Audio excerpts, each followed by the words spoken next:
두 번째 사연 우리 볼까요? 자, 댓글 달아주신 우리 SJSJY님의 사연입니다. 저는 중2 여자 쌍둥이 엄마입니다. 와, 사춘기에 극한에 달한 딸 쌍둥이 둘을 키우는 엄마군요. 아이들은 부모의 뒷모습을 보고 자란다 해서 지금의 아이들 모습이 제 탓인 것만 같아서 때로 우울하고 무기력해집니다. 아이들이 둘 다 갑상선 기능 저하증을 가지고 있어요. 꼭 그 이유는 아니겠지만 정말 날씬하고 힘없어 보이고 발랄하지 않고 텐션이 매우 낮아요. 15세인데. 부끄러움이 많아서 지금까지 집에서 춤을 추거나 노래를 불렀던 적이 거의 없을 정도예요. 아이의 가진 개성이라 생각하고 또 한편 다행이다라는 생각도 많이 합니다. 여름방학 내내 집에만 있었고 집 밖에 나가는 걸 좋아하지 않아요. 가끔씩 친구 사귀는 게 어렵다. 다른 아이들은 나보다 다들 예쁘고 잘났고 춤 잘 추고 노래도 잘한다. 비교합니다. 집에서는 주로 핸드폰으로 시간을 보내요. 어떻게 도와주는 게 좋을까요? 라고 물으셨습니다. 정말 걱정이 많이 되시겠어요. 그런데 이 사연 제가 굉장히 공감이 됩니다. 15세 갑상선 기능 저하증. 제가 중학교 때 갑상선 기능 항진증을 굉장히 심하게 앓았어요. 저는 제 병명은 악성 그레이브스 병이었습니다. 그러니까 갑상선의 항진증 중에서도 아주 심한 상태였죠. 그래서 이 아이들이 얼마나 힘들지 제가 이해가 돼요. 정말 육체적으로 마음적으로 다 힘든 병을 앓고 있는 거예요. 어머니는 잘 아시죠? 이 아이들이 원래 좀 내향적인 것 같습니다. 그런데 이 갑상선 기능 이상까지 더해져서 이 아이들이 지금 쭉 늘어져 있는 거예요. 예. 그리고 의욕도 없고 한없이 무기력할 겁니다. 그런데요, 이것이 언제까지나 계속 이어지는 건 아닙니다. 약 잘 먹고 치료 잘 받고 있지요. 그리고 제가 보기에 하나의 장점이 있어요. 쌍둥이라는 겁니다. 이 아이들은 어쨌건 집에만 있고 핸드폰만 하지만 둘이 함께 있는 거잖아요. 그리고 둘 다 같은 병을 앓고 있잖아요. 이 둘은 아마 서로 긴밀할 겁니다. 그것만으로도 이 아이들은 굉장히 다행이에요. 저는 완전히 혼자였어요.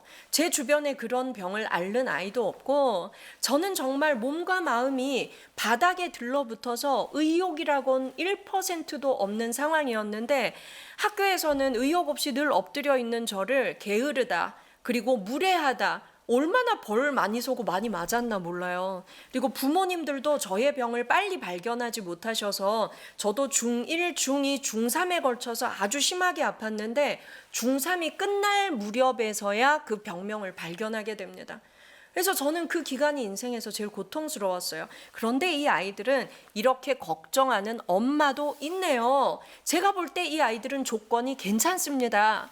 엄마는 내 자녀다 보니까 너무 걱정되는 마음에 크게 근심을 하고 생각하실지 몰라도 아이들은 나쁜 조건 아니라고 보여져요. 단 이 아이들을 가장 잘 도와줄 수 있는 건 엄마잖아요. 그럼 어떻게 더 잘 도와줄 수 있을지 우리 오늘 같이 의논을 한번 해볼게요. 자, 여러분 오늘 방송 보시는 분들 잘 들으세요. 우리는 자녀를 키울 때 외향적인 아이들을 아주 이상적으로 봅니다. 쟤는 쾌활해. 친구 정말 잘 사겨. 학교 가서 저요 발표도 잘해. 그리고 학교에서 무대 위에 잘 올라가. 반장도 해. 이렇게 외향적인 아이들을 굉장히 멋진 아이들의 모습으로 정해놓고 우리 아이가 그렇게 하지 못할 때 굉장히 걱정해요. 그런데 여러분 그렇지 않습니다. 모두의 기질은 다른 거예요. 외향적인 아이가 있는가 하면 내향적인 아이들의 장점도 굉장히 많다는 겁니다. 집에만 있다고 나쁜 건 아니에요. 집에서 꼭 춤을 춰야 얘가 행복한 건 아니에요. 집에서 노래를 부른 적이 없다고 해서 얘가 불행한 건 아니에요. 그래서 엄마도 쓰셨잖아요. 아이가 가진 개성이라 생각하고 한편 다행이다라고 생각한다고. 맞습니다. 나는 춤추고 노래하는 것보다 가만히 책 읽거나 가만히 핸드폰 보는 게 더 좋을 수 있어요. 밖에 나가서 많은 아이들을 사귀는 것보다 쌍둥이니까 외모도 똑같고 같은 날 태어났고 그리고 공유하는 것도 비슷하고 기질도 비슷하고 신체적으로도 비슷한 병을 앓고 있어요. 괜찮아요. 둘이 더 잘 지내고 더 친해질 수 있게 좀 도와주세요. 그리고 제가 갑상선 질병을 알아본 사람으로서 이 질병은요, 마음이 좀 편해지면 빨리 낫습니다. 약은 잘 먹이고 계실 테고요. 너무 많이 근심하고 스트레스 받으면 이 병은 계속 지속되더라고요. 그래서 아이들이 정말 이 두 아이의 기질에 맞는 즐거운 취미 생활이 있을 겁니다. 공부 말고 악기를 배우는 것도 좋고 그림을 그리는 것도 좋고 이 둘이 특별히 재밌어 하는 게 있을 거예요. 그 중에서도 둘이 같이 함께 할 수 있는 거면 더 좋겠죠. 그렇게 스트레스를 배설할 수 있는 걸 좀 만들어 주십시오. 이 갑상선 기능 이상을 앓고 있는 아이들이 우울증도 심하게 옵니다. 그래서 이게 우울증 때문에 갑상선 이상이 온 건지 갑상선 이상 때문에 우울증이 온 건지 질문을 많이 하시는데 세트예요. 예, 그래서 우선은 몸이 좋아지면 몸의 활력과 의욕과 자존감도 더 생겨날 겁니다. 그래서요, 진짜 중요한 거, 저 이거 에듀소스에서 제가 강의한 것도 있습니다. 세로토닌 치료가 제일 중요합니다. 집에만 있는 아이들은요, 우리 나가자, 같이 걷자, 우리 20분만 같이 걷고 얘들이 좋아하는 간식이 또 있을 거잖아요. 20분만 같이 걷고 우리 그거 먹고 들어오자. 엄마가 자꾸 제안을 하셔야 됩니다. 자, 세로토닌은 행복 호르몬인데요. 전두엽 좌측, 여기 왼쪽 이마 위 손 올려보세요. 여러분, 행복 호르몬입니다. 자, 이거 의욕을 생기게 하고요. 기쁘게 하고요. 감정 조율을 잘 하게 하고요. 공부 잘 되게 하고 집중력을 높여주는 호르몬입니다. 예, 여기를 자주 쓰다듬으면 세로토닌 잘 나옵니다, 여러분. 자, 이 세로토닌은 아침 10시 이전에 아침의 빛 중요해요. 아침의 빛 받으면서 빠른 걸음으로 20분 걸으면 하루에 필요한 양이 다 나옵니다. 예, 그래서요, 이 아이들은 꼭 필요해 보여요. 이 아이들 외에도 좀 무기력하고 활기가 좀 떨어지고 감정 조율 잘 못하는 아이들이 있다면 엄마들도 마찬가지, 아빠들도 마찬가지예요. 같이 좀 걷는 게 좋겠습니다. 언제가 좋다고요? 복습 언제가 좋아요? 아침 10시 이전.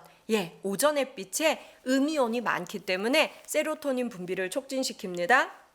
이 아이들 우울하고 무기력한데도, 그리고 갑상선 기능 항진에도 분명히 도움이 될 겁니다. 그리고 여러분 꼭 기억하세요. 외향적인 기질만 좋은 게 아니다. 내향적 기질의 아이들의 장점도 많다라는 걸 기억해 주십시오. 내향적인 아이들은요, 어떤 일에 더 집중하는 능력이 강합니다. 그리고 아이들이 생각이 깊습니다. 그리고 좀 더 신중합니다. 그리고 생각하고 읽고 글 쓰고 사색하는데, 그리고 예술적인 성향을 많이 가진 아이들이 내향적 기질을 가지고 있습니다.